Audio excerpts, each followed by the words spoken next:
दोस्तों आज के समय में दुनिया का सबसे ताकतवर देश अमेरिका को और सबसे ताकतवर आदमी अमेरिका के प्रेसिडेंट को माना जाता है। पर क्या आप लोग जानते हैं कि सेकेंड वर्ल्ड वॉर के पहले तक दुनिया का सबसे ताकतवर देश ब्रिटेन को और सबसे ताकतवर व्यक्ति ब्रिटेन के राजा को माना जाता था, और उसकी मौत के बाद जब उसकी बेटी वहां की रानी बनी तो उसको दुनिया का सबसे शक्तिशाली व्यक्ति माना जाने लगा। पर समय के साथ साथ दुनिया के ज्यादातर देश, जिससे ब्रिटेन की महारानी अब बस नाम की ही महारानी रह गईं। दोस्तों आज की इस लाइफस्टाइल वीडियो में हम बात करेंगे ब्रिटेन की महारानी क्वीन एलिजाबेथ के बारे में और जानेंगे महारानी की असली ताकत के बारे में। तो चलिए वीडियो स्टार्ट करते हैं। ब्रिटेन की महारानी का जन्म 21 अप्रैल 1956 को ब्रिटेन के राज परिवार में हुआ। ज्यादातर लोग ब्रिटेन की महारानी को क्वीन एलिजाबेथ के नाम से जानते हैं, जबकि उनका पूरा नाम एलिजाबेथ अलेक्जेंड्रा मैरी विंडसर है। अपने पिता की मौत के बाद 6 फरवरी 1952 को एलिजाबेथ को ब्रिटेन की महारानी चुना गया। उस समय वो केवल 26 साल की थी। पर क्या आप लोग जानते हैं कि ब्रिटेन की महारानी यूनाइटेड किंगडम के अलावा कनाडा, ऑस्ट्रेलिया और न्यूजीलैंड की भी महारानी हैं। साथ ही साथ वो 12 देश जो उनके रानी बनने के बाद आजाद हुए वो उनकी भी रानी हैं, जिसमें शामिल हैं Jamaica, Barbados, the Bahamas, Grenada, सुलीमिया, टोआनो, Saint Lucia, Saint Vincent the Grenadines, Antigua, Barbuda, Belize और नेवीज। इतना ही नहीं, वो कॉमनवेल्थ देशों की हेड भी हैं, जिसमें भारत भी शामिल है। तो आप समझ सकते हैं कि वो केवल यूके की ही नहीं बल्कि दुनिया के बहुत से देशों की आज भी रानी हैं, चाहे वो देश एक डेमोक्रेसी को ही क्यों न चुन चुका हो। वैसे तो ब्रिटेन भी एक डेमोक्रेटिक देश है, पर फिर भी वहाँ महारानी को कुछ ऐसी ताकतें मिली हैं जो किसी डेमोक्रेटिक देश में किसी को नहीं मिल सकती हैं। पहला तो महारानी कॉन्स्टिट्यूशन से ऊपर हैं और उनको किसी तरह के कानून का पालन करने की कोई जरूरत नहीं है। आप लोगों को जानकर हैरानी होगी कि महारानी को दुनिया भर में किसी भी देश में जाने के लिए पासपोर्ट की कोई जरूरत नहीं है, क्योंकि महारानी के पास कोई पासपोर्ट है ही नहीं, बल्कि ब्रिटेन के सारे पासपोर्ट महारानी के नाम से शो किए जाते हैं। और वो ब्रिटेन की हेड ऑफिस स्टेट भी हैं, जिसके कारण उनको वो सारी फैसिलिटीज दी जाती हैं जो किसी भी हेड ऑफिस स्टेट को मिलती हैं। जब भी वे किसी और देश में जाती हैं तो उस देश को पहले से ही इन्फॉर्म किया जाता है। इतना ही नहीं, महारानी को ड्राइविंग के लिए ड्राइविंग लाइसेंस की जरूरत नहीं है, क्योंकि ड्राइविंग लाइसेंस भी महारानी के नाम पर ही शो किया जाता है। साथ ही साथ उनको अपनी गाड़ी पर नंबर प्लेट लगाने की भी कोई जरूरत नहीं है। असलियत में महारानी को किसी भी तरह की किसी आइडेंटिटी की कोई जरूरत ही नहीं है। वैसे आपको जानकर हैरानी होगी कि ब्रिटेन की महारानी को अपना टैक्स पे ना करने की छूट है, पर वो ऐसा नहीं करती हैं और अपने सारे टैक्सेस को पे करती हैं। पर ये तो महारानी की ताकत का एक छोटा सा नमूना है। अगर महारानी चाहे तो वो किसी भी युद्ध को शुरू और खत्म कर सकती हैं। यहाँ तक कि वो न्यूक्लियर युद्ध भी छेड़ सकती हैं। शायद दुनिया में बहुत से लोग नहीं जानते होंगे कि इंग्लैंड की महारानी वहाँ के लोगों को बिना पूछे जंग की घोषणा कर सकती हैं। महारानी को यूके में किसी भी कानून के ऊपर माना जाता है, जिसके कारण उन पर कोई भी मुकदमा नहीं चलाया जा सकता। साथ ही साथ किसी और देश में भी उन पर ऐसा करना नामुमकिन है। इसका मतलब वो दुनिया के किसी भी देश में किसी तरह का कोई क्राइम कर दें और उन पर किसी भी तरह का कोई मुकदमा नहीं चलेगा। पर ऐसा बिल्कुल नहीं है कि महारानी किसी भी देश में या अपने देश के कानून का पालन नहीं करती हैं, बल्कि वो अपनी छवि को लेकर बहुत केयरफुल रहती हैं और वो ज्यादातर रूल्स का पालन करती हैं।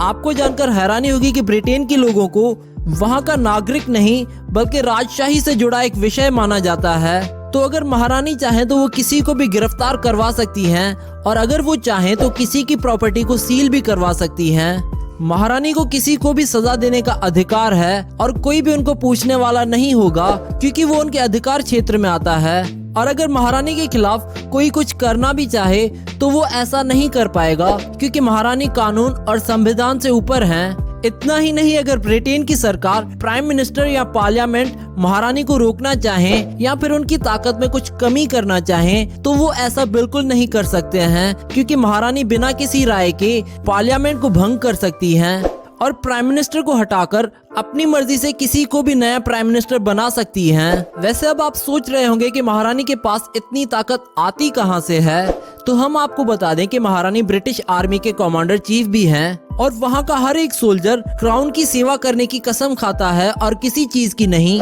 महारानी किसी तरह के कानून को नहीं बनाती हैं, बल्कि वो पार्लियामेंट द्वारा बनाए गए कानून पर लास्ट मोहर लगाती हैं। महारानी चर्च ऑफ इंग्लैंड की हेड भी हैं। महारानी के पास इतनी ताकत होने के बाद भी उन्होंने आज तक कुछ ऐसा नहीं किया है जो उनकी इमेज को पब्लिक में खराब करे। महारानी कभी भी पॉलिटिक्स से सीधे रूप से नहीं जुड़ी होती हैं, पर कोई भी प्रधानमंत्री हो, उनके बहुत से फैसलों के पीछे महारानी का हाथ होता है। और किसी भी देश के साथ ब्रिटेन के कैसे संबंध होंगे, ये महारानी के बेहतरीन छवि के दम पर ही तय किया जाता है। असलियत में ब्रिटेन की महारानी और शाही परिवार की असली ताकत यही है कि वो अपने विचारों को कभी भी सोशल नहीं होने देते हैं और ना ही वो किसी राजनीतिक इवेंट से सीधा जुड़े रहते हैं। और हम आपको बता दें कि महारानी चाहे तो वो ऑस्ट्रेलिया के प्रधानमंत्री को भी हटा सकती हैं और वहाँ की पार्लियामेंट को भी भंग कर सकती हैं। अब चलिए दोस्तों, आपको मिलवाते हैं क्वीन एलिजाबेथ के परिवार से। क्वीन के पिता का नाम है जॉर्ज, क्वीन की माँ का नाम है एलिजाबेथ एंजेला। क्वीन के 6 भाई हैं जिनके नाम है जॉन, डेविड, पैट्रिक, माइकल और अलेक्जेंडर। क्वीन की बहन का नाम है प्रिंस मार्गरेट और इनके पति का नाम है प्रिंस फिलिप। क्वीन के 3 बेटे हैं जिनके नाम है चार्ल्स, एडवर्ड और एंड्रयू। इनकी एक बेटी भी है जिनका नाम है एन। अब चलिए दोस्तों, आपको बताते हैं कि शाही परिवार के पास पैसा कहां से आता है। माना जाता है कि शाही परिवार के इनकम के 3 जरिए हैं। आमदनी का पहला जरिया है सोवरेन ग्रांट, दूसरा प्रीवी पर्स और तीसरा ड्यूटीज। सॉवरेन ग्रांट के मुताबिक शाही परिवार ने एक समझौते के तहत अपनी सारी शक्ति और अधिकार यानी क्राउन एस्टेट ब्रिटेन की पार्लियामेंट को सौंप दिए थे। ब्रिटिश सरकार शाही परिवार की क्राउन एस्टेट की शक्ति का उपयोग करके आने वाले मुनाफे यानी कि जो सरकार को मुनाफा होता है उसका 15% हिस्सा हर 2 साल में शाही परिवार को देता है। प्रीवी पर्स शाही परिवार की राजगद्दी पर बैठने वाले राजा या महारानी की पर्सनल इनकम होती है। ये उनके परिवार के खर्चों को पूरा करने के लिए होता है। और इस समय क्वीन एलिजाबेथ को प्रीवी पर्स के चलते 18,433 हेक्टेयर जमीन मिली हुई है और इस जमीन के ऊपर घर बने हुए हैं। और इतना ही नहीं, खाली जमीन पर खेती भी होती है जहां से उनको काफी आमदनी होती है। जमीन और घरों से जो भी इनकम होती है वो सारी की सारी महारानी को सौंप दी जाती है। अब बात करते हैं इनकी इनकम के तीसरे जरिए ड्यूटीज की। ब्रिटेन में जब राजतंत्र था तब देश ड्यूटीज में बटा हुआ था जिस पर शाही परिवार का अधिकार होता था। तब से ये फैसिलिटी आज भी जारी है। इस समय इंग्लैंड में 2 ड्यूटीज हैं, पहला कार्निवल और दूसरा लैनचेस्टर। इसमें कार्निवल से जो पैसा आता है वो शाही परिवार के पास चला जाता है और हर साल करीब करीब महारानी 10 से 15,000 करोड़ रुपए कमा लेती हैं इन सब इनकम सोर्सेज से। अब चलिए दोस्तों, बात कर लेते हैं क्वीन एलिजाबेथ की नेटवर्थ के बारे में। रिपोर्ट्स के अनुसार इनकी नेटवर्थ 88 बिलियन यानी कि 88 अरब डॉलर है, जो कि इंडियन रुपीस के हिसाब से बनते हैं 60,000 करोड़ रुपए। अब चलिए दोस्तों, आपको इनका घर दिखाते हैं। दोस्तों, क्वीन एलिजाबेथ और इनका परिवार बकिंगहम पैलेस में रहता है और ये दुनिया का सबसे ज्यादा वैल्यूएबल और महंगा रेजिडेंस है। ये पैलेस सिर्फ और सिर्फ रॉयल फैमिली के रहने के लिए ही बनाया गया है और इसको 1703 में बनाया गया था। बकिंगहम पैलेस का कंस्ट्रक्शन साल 1703 में स्टार्ट हुआ था और 1705 में कंप्लीट हुआ, पर बाद में यहाँ बहुत से बदलाव हुए और बहुत से न्यू कंस्ट्रक्शंस वर्क भी करे गए। अगर एरिया की बात करें तो ये पैलेस कुल 77 स्क्वायर मीटर की एरिया में फैला है, यानी बकिंगहम पैलेस को 8,28,000 स्क्वायर फीट पर बनाया गया है।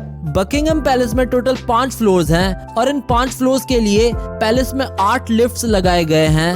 इस पैलेस में एक गार्डन और इंडोर स्विमिंग पूल भी है। यहाँ पर कुल 775 रूम्स हैं, जिनमें 19 स्टेट रूम्स, 52 रॉयल और guest rooms, 180 staff bedrooms, 92 offices और 78 बाथरूम्स हैं। और इस पैलेस में 1000 लोगों का स्टाफ काम करता है। और बकिंगहम पैलेस की प्राइस 2021 के हिसाब से बनती है $5 बिलियन, जो कि इंडियन रुपीस के हिसाब से बनते हैं 40,000 करोड़ रुपए। और इन फोटोज और वीडियोस में आप बकिंगहम पैलेस की कुछ झलक देख सकते हैं। अब चलिए दोस्तों, बात करते हैं क्वीन एलिजाबेथ की कार्स कलेक्शन के बारे में। इनके पास एक बेंटले स्टेट लिमोजिन कार है जिसकी प्राइस है $15 मिलियन और इंडिया में इसकी कीमत है 12 करोड़ रुपए। इसके अलावा इनके पास एक जगुआर डैमलर सुपर 8 भी है जिसकी कीमत है $1 लाख और इंडिया में इस कार की कीमत है 70 लाख रुपए। क्वीन के पास एक 1948 रोल्स रॉयस फैंटम 4 भी है जिसकी प्राइस है 1.1 मिलियन US डॉलर्स और इंडिया में इस कार की कीमत है 9 करोड़ रुपए।